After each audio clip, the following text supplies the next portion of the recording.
Daria and Alexei Dombrovsky, Courier of Death. A lone rider traveled along a snow-covered road. The sunset sky blazed crimson, casting a faint silver glow over the freshly fallen snow. A light wind obscured the already barely visible path leading to Melanovici, a small town 20 versts from Koval. Versts? Stanislav Leszczynski sighed. After years spent in Muscovy, he had even begun measuring distance in versts.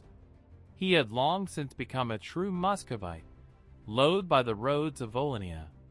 Stanislav Leszczynski, nobleman of the Wieniawa coat of arms, also known as Stas Lesh, was a hired killer, a servant of the Moscow court, and an executor of the will of the sovereign of all Rus.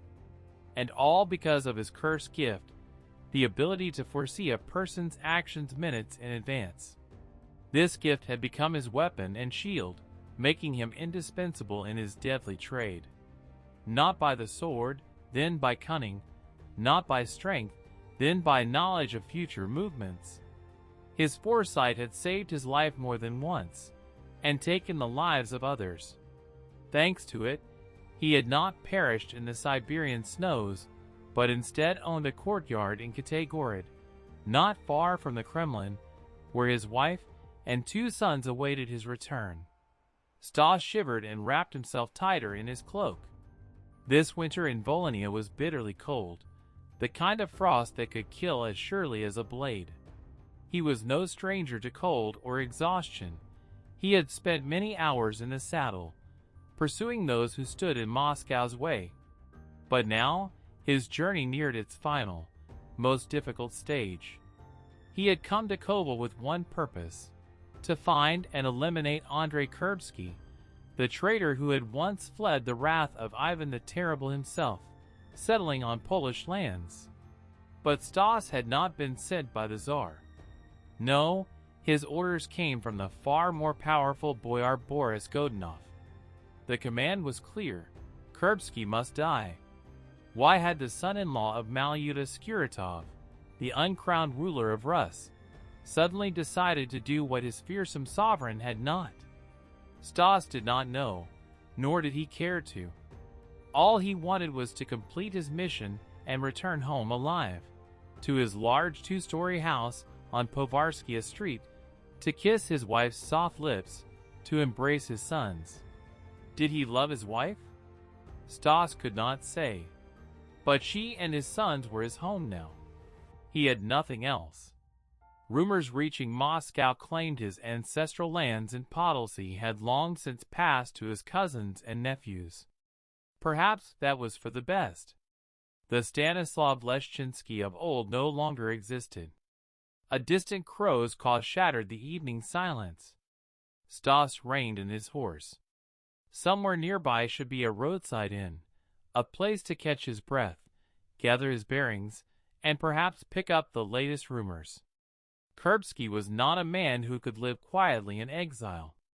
Constant clashes with neighbors, Volhynian voivodes, the forces of Prince Alexander Fedorovich Czartoryski, the retinues of Stanislaw Mielecki, Matvey Radamina, and Andrei Wisniewicki, kept the disgraced prince's life anything but dull. For Stas, this made his task both easier and harder. He had to eliminate the traitor, but in a way that left no trace of Moscow's hand. Luckily, Kurbsky had no shortage of enemies. And there it was, the inn. Heavy oak doors, windows frosted over, shadowy shapes of horses at the hitching post. Stas pushed back his hood, shook off the icy dust, and stepped inside. The air was thick with the smell of sauerkraut, baked bread, and burnt fat. A few men in leather jupans sat at distant tables, greedily drinking hot broth. In the corner, 2 well-dressed men, likely petty nobles, whispered among themselves. Stas brushed off the snow. "Good day, innkeeper. A mug of hot mead and bread with lard." Before he could sit, the scent of spiced beer from the next table caught his attention. A well-dressed townsman sipped from a steaming mug. Never mind the mead, bring me the same.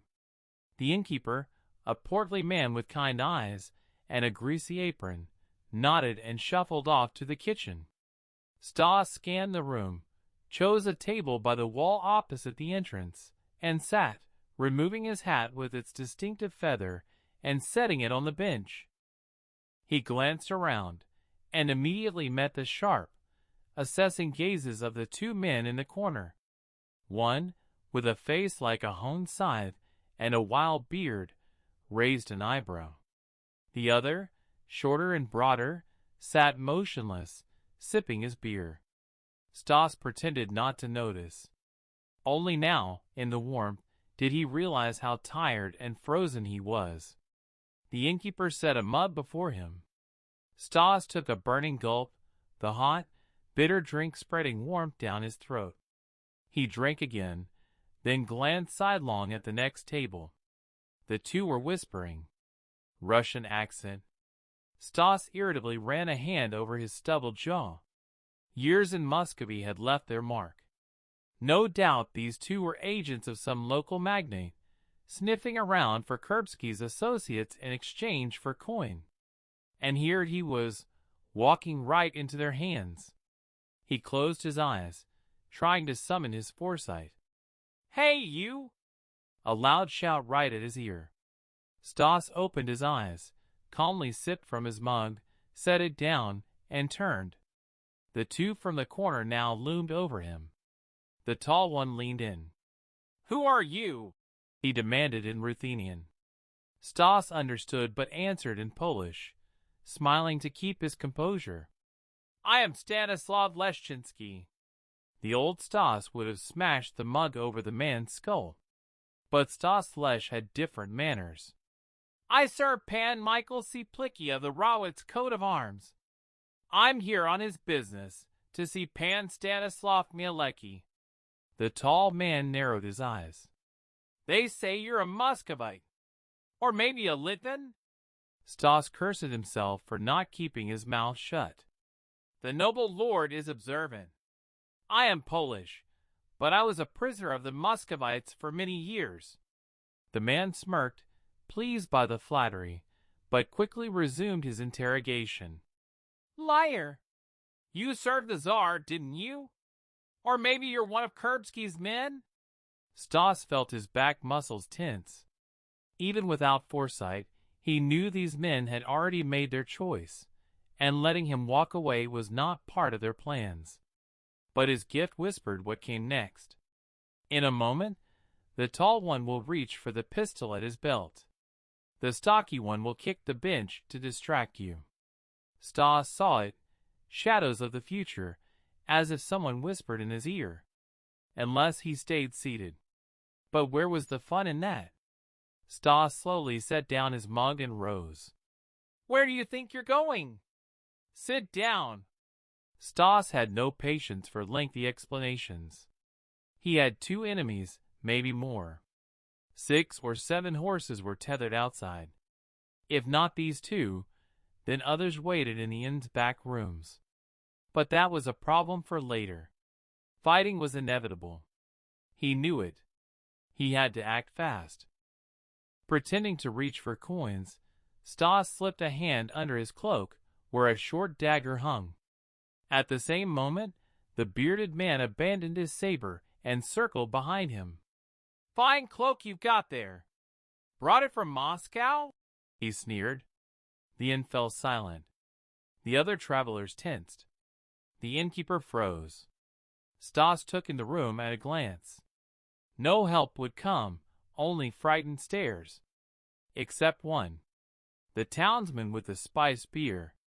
His dark, almost black eyes watched openly, with curiosity and confidence utterly unlike a commoner's.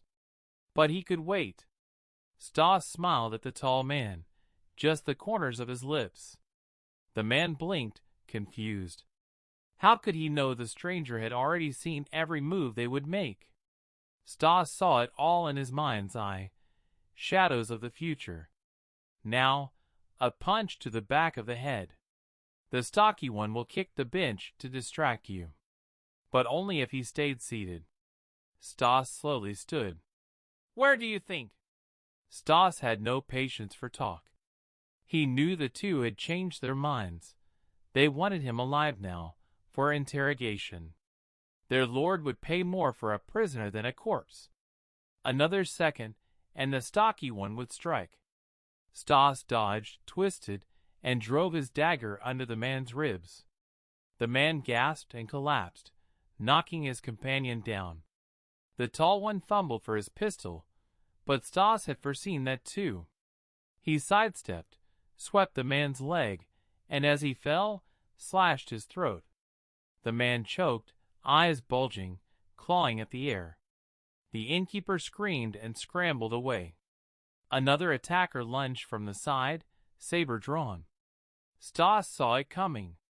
He closed the distance, seized the man's wrist, twisted, then slammed his face into the rough-hewn wall. A dull thud. The man crumpled without a sound. Stas tossed coins onto the table. Too much for beer and bread, but enough to keep the innkeeper from raising an alarm. He threw on his cloak, pulled his hat low, and strode out. At the door, he glanced back. The townsman's dark eyes bored into his back. No time to deal with him now. Outside, men in Czartoryski colors stood by the horses. Stas walked past them, nodding politely. "Good evening, noble sirs." Some returned the greeting, others barely acknowledged him. Stas reached his horse, checked the girth, and swung into the saddle.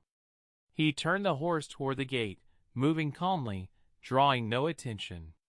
He was almost free when a shot rang out from the inn's window. A bloody hand thrust through, clutching a pistol. The bullet struck a gatepost. The men at the hitching post, the same ones who had just greeted him, drew weapons and charged. Two leaped into saddles. Stas spurred his horse and galloped into the snowy night. The blizzard swallowed him whole. Behind him, shouts. Another shot. Stas laughed. A hired killer, sent to murder Kurbsky, was now fighting the traitor's enemies. Irony. If the tall man had aimed better, Stas wouldn't be laughing. A pity foresight only worked when he could see his foes. No matter. He spurred his horse again. He had to lose the pursuit. Stas staggered to a stop, knee-deep in snow, gasping for breath. The chase had ended, but at a cost. One of the pursuer's bullets had found its mark. His wounded horse could no longer outrun them, so Stas had no choice. At a bend in the road, he had leaped into a deep snowdrift. The riderless horse had drawn the pursuers away, leaving its master hidden. At first, all went well. Dusk fell, but the near full moon lit his way. By his reckoning, Koval was not far. He could have returned to the road, but that was too risky. Instead, he kept to the forest's edge, where the snow was shallower. But when the town's lights finally gleamed in the distance, he had to cross open fields. The going was hard. In places, the crust held. More often, he sank deep, sometimes waist-deep. Snow had long since seeped into his boots, melting into icy slush. His gloves were soaked, fingers numb. Twice, he lost his hat but found it again after brief searches. Worst of all, the open ground was exposed to the wind. At times, the blizzard lessened, and Stas glimpsed the beckoning lights, just a couple of versts away. But then the storm returned with renewed fury. Needle-sharp snowflakes, like icy hail, stung his face, forcing him to shield his eyes. The whirlwind spun him around, disoriented him. The warm lights vanished behind a white curtain. Stas tried to backtrack, but his footprints were already buried. He stopped, turning his back to the wind. "Easy, friend. Easy." He wouldn't freeze. Not yet. He tightened his fur-lined coat and sat in the snow. He just had to hold on a little longer. Dawn was near. Wandering in circles, wasting strength, was pointless. And sleep was not an option. So he risked it, deep foresight.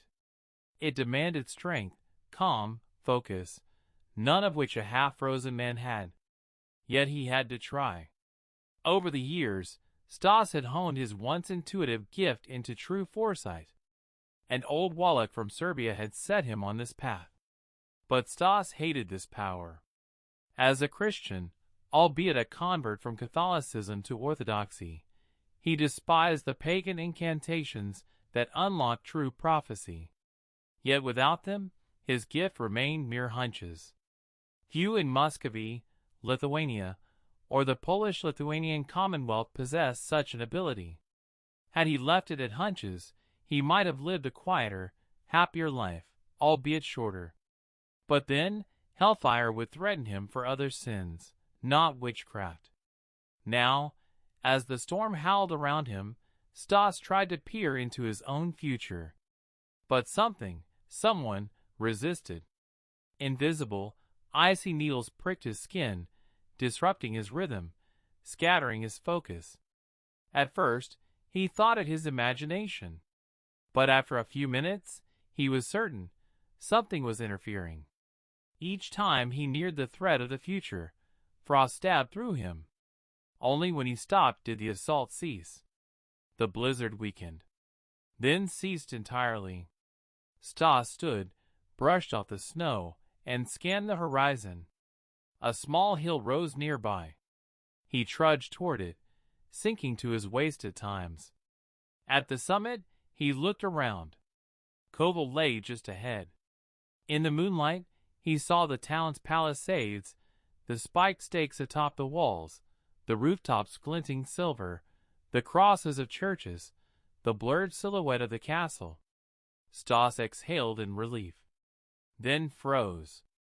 Behind him, a wolf's howl. Close. He turned. A wolf pack circled the hill, cutting off his path to town. They moved unhurriedly, confidently, like seasoned hunters driving prey.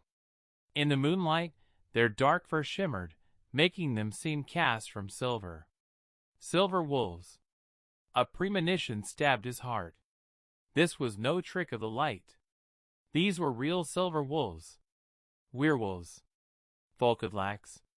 And there was no escape from them. No wonder Kurbsky thrived here. No wonder the Volhynian magnates bickered over scraps of land, but none dared approach the exile's stronghold in Kovel or his palace in Milianovichi. No wonder rumors claimed the traitor wielded the ancient tongue of the Slavs, now spoken only by sorcerers. These were his guardians. The pack tightened its circle, leaving only one path open, toward the forest. A trap. Fear means uncertainty, Stas thought. If they fear me, they're not sure of victory. But then a cold realization struck. He would not win this fight. He drew his saber, planted it crosswise in the snow, knelt, and prayed briefly, as his Sarmatian ancestors or Christian knights might have before battle. Then he kissed the blade, his lips sticking to the cold steel. Pray for us sinners, now and at the hour of our death. Amen. For Stas, now, and the hour of death had merged on this snowy field. Still kneeling, he drew a powder horn from his coat and loaded his pistol. He shook off the snow, tightened his belt, pulled his hat low, exhaled, adjusted his grip on the saber, and rose to meet the inevitable. The first wolf fell to a pistol shot straight into its gaping maw. The second, lunging from the side, lost both front paws to a single slash. It yelped, then vanished as if it had never existed. Stas stared. The wolf he had shot was gone too, though he had seen the bullet tear through its skull. Before he could process this, his foresight kicked in. A third wolf died without him even looking, just a pistol shot over his shoulder. He tossed the empty gun aside, drew a dagger, and waited. The remaining wolves split, then attacked in unison. His foresight screamed, but he could not block 2 strikes at once. Fangs tore through his coat, sank into his sword arm. The saber fell into the snow. If the wolves were illusions, the pain was real. Stas twisted, drove his dagger into a silver-furred belly. The jaws released. The dead wolf collapsed and disappeared. Before he could breathe, another wolf leaped onto his back. His knees buckled under the weight.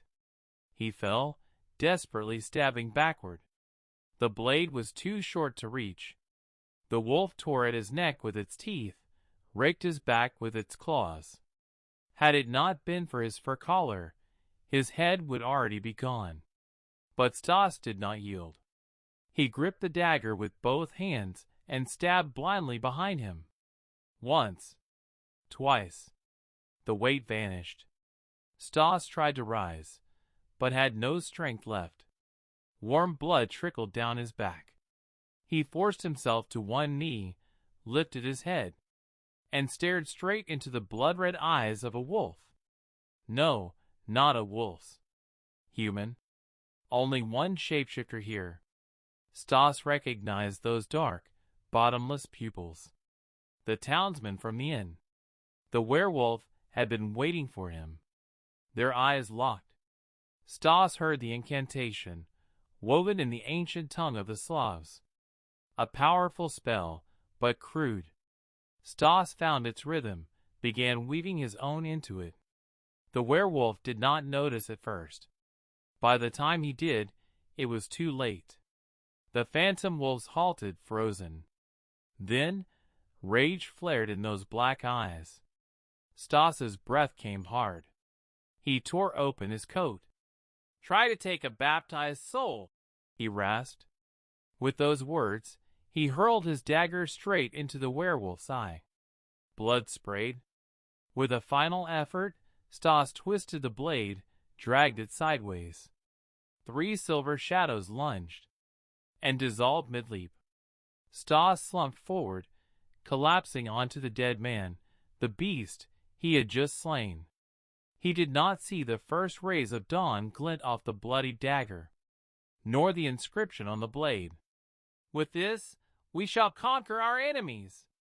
A gray winter morning, like a faded watercolor, hung over the icy hills. Fresh snow blanketed the land in blinding whiteness, muting all color.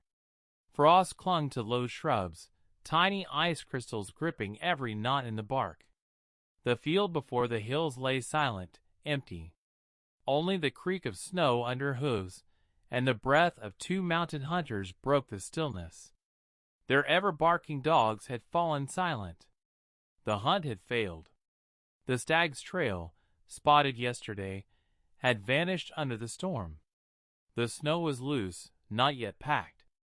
The dogs and horses struggled through it. One hunter, Jan, a youth of 16, sighed. He had accompanied the gamekeeper more out of duty than hope. They were about to turn back when the dogs bolted. With nothing better to do, the hunters followed. Over a hill crest, the pack surrounded a dark mound. The dogs circled it, barking but refusing to approach. From the slope, the shape was unmistakable, a human body. As the gamekeeper held the dogs back, Jan dismounted, brushed snow from the face-down figure, and rolled it over. Frozen eyelids fluttered. A groan. The man's coat and shirt were torn open. On his chest, a thin scar-like mark.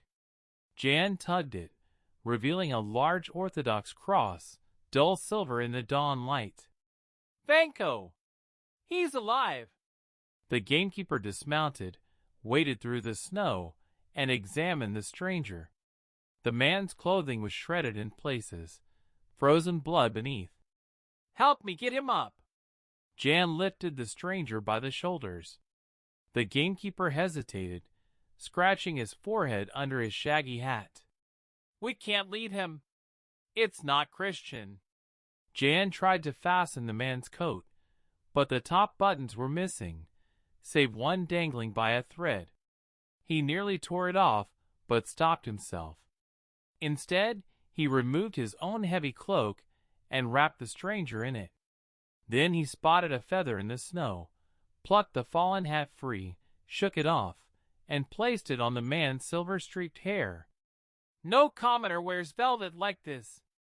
A noble, and not a poor one." Meanwhile, the gamekeeper took the man's legs. Together, they carried him to Jan's horse and draped him over the saddle. The horse, scenting blood, sidestepped nervously. The gamekeeper calmed it with a pat and led it back up the slope. Jan lingered, glancing at the spot where they had found the body. Another mound nearby. He brushed away snow, then recoiled. A wolf's head, jaws frozen in a snarl, protruded from the drift. "Ugh!"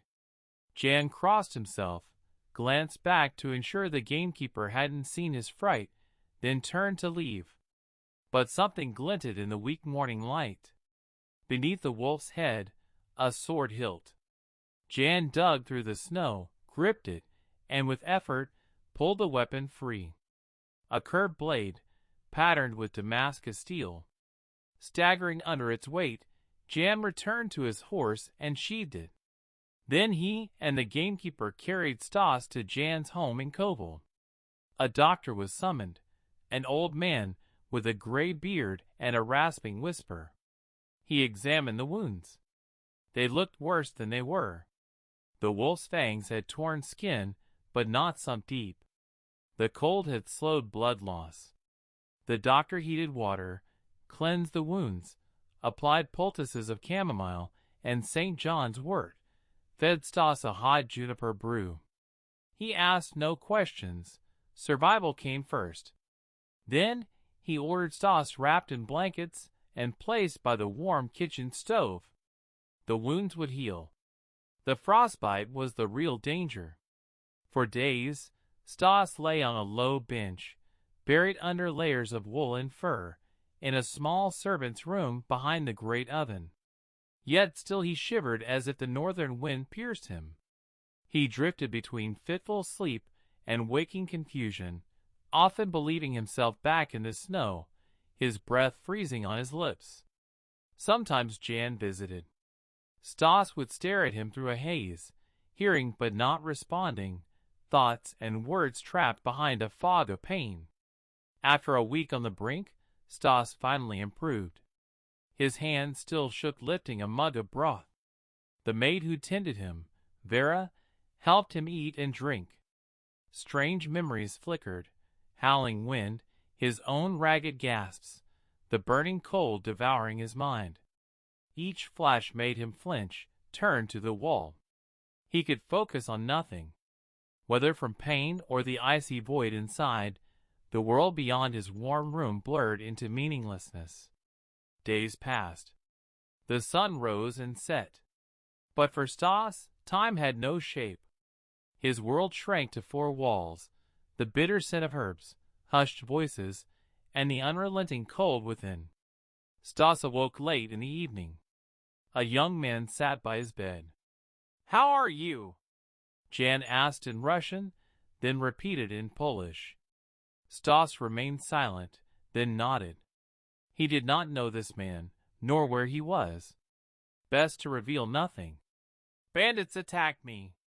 Then wolves. I got lost." His voice was hoarse, unfamiliar. Jan nodded, asked no further questions. He had seen the sword in his armory. It raised doubts. But there would be time for that later. As days passed, Vera brought food, cabbage and mushroom soup, thick pea and lentil chorb, sometimes game, baked apples, beer, or mead. Stas praised her cooking, making her blush. Soon, he noticed her growing affection. What began as sympathy deepened into love. Under other circumstances, he might have encouraged it. But now, he had greater concerns. Casually, Stas drew information from Vera. Within a week, he knew the local intrigues. Life in Kovel revolved around its ruler, Prince Kurbsky. Prince Czartoryski feuded with him. Stas had felt that firsthand. The rest of the local nobility kept their distance. Whispers of Muscovite envoys, coming to or from Kurbsky, fueled unease. And then there were the tales of sorcery.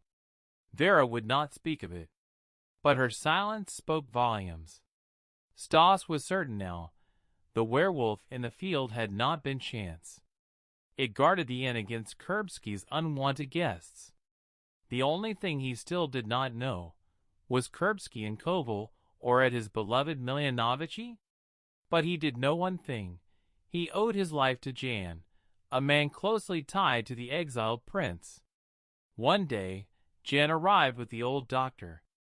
The physician poked and prodded, muttered to himself, then left. Through the cracked door, Stas saw money change hands. Jan returned alone. "The doctor says you're almost healed. He's surprised you recovered so fast." The youth hesitated. "I wasn't going to ask, but who are you?" Stas turned his head slowly, feigning calm. "Stanislav Kozlowski, a noble of the Jastrzebiet coat of arms from Dietlovikai." He paused, as if gathering thoughts. "I was in Muscovy, a prisoner after the Yan-Zapolsky truce. My uncle ransomed me, but by the time I returned, he was dead. Prince Czartoryski seized his lands, which should have been mine." Jan's expression darkened. "So you're the rightful heir, and that Czartoryski vulture stole your birthright." Stas sighed. "I wanted to speak with the prince before petitioning the royal court, but his men ambushed me. If not for you, I'd be dead in the snow." Jan was moved. "I'll speak with Prince Andrei. Maybe he can advise you." Stas smiled genuinely. To reach his target so easily, he had not dared hope. "Thank you. I owe you my life." Jan smiled shyly and left. "And my wife and children owe you thanks," Stas thought. One worry gnawed at him. If he killed Kurbsky, Jan would suffer. The prince's men would trace the killer back to his savior. But first, he had to reach the prince. Stas felt nearly healed. Were it not for weakness, he would have risen sooner. His walks were limited to the room, the kitchen, the parlor. There, he saw a chessboard, unusual, with 12 files and 8 ranks for extra pieces. Courier chess. Stas had played since childhood. His mother, Pani Teresa, had been a skilled player, so much so that in her youth she had posed for a Dutch painter. To Stas, chess was more than a game. It mirrored his life. The courier was his favorite piece, able to strike from afar, change direction, vanish and reappear. Just like him. He appeared from nowhere, swept his targets from the board, and disappeared as if never there. The courier of death. At Jan's next visit, between questions about Muscovy, Stas suggested a game. Jan reluctantly agreed. Stas arranged the pieces, 11 on the first rank, pawns on the second, the fool before the king. Jan opened with 4 moves, pushing pawns, advancing the queen. Stas mirrored him. 10 moves in, he understood Jan's reluctance. The boy was hopeless. Stas did not need foresight to outmaneuver him. Soon, black dominated the board. Jan grew frustrated. Stas offered to adjourn. Gratefully, Jan agreed. Alone, Stas studied the position. White had no chance. Black's couriers controlled the center. The queen threatened weak points. In a few moves, the black courier, supported by the queen, would deliver checkmate. Stas picked up the courier, tapped the white knight, then set it back. Satisfied, he lay back and fell asleep before putting the pieces away. Stas woke to a soft tapping. A chess piece on the board. He opened his eyes. The board still stood by his bed. And on the chair Jan had brought from the parlor sat an older man, richly dressed in Polish fashion, a neatly trimmed gray beard, tired eyes. In his hand, the black rook. Pan Stanislav. Shall we continue the game? Stas, still groggy, nodded. The stranger removed the black rook and placed it where the white courier had been. Unlike Jan's passive play, this man attacked fiercely. Stas still held the advantage.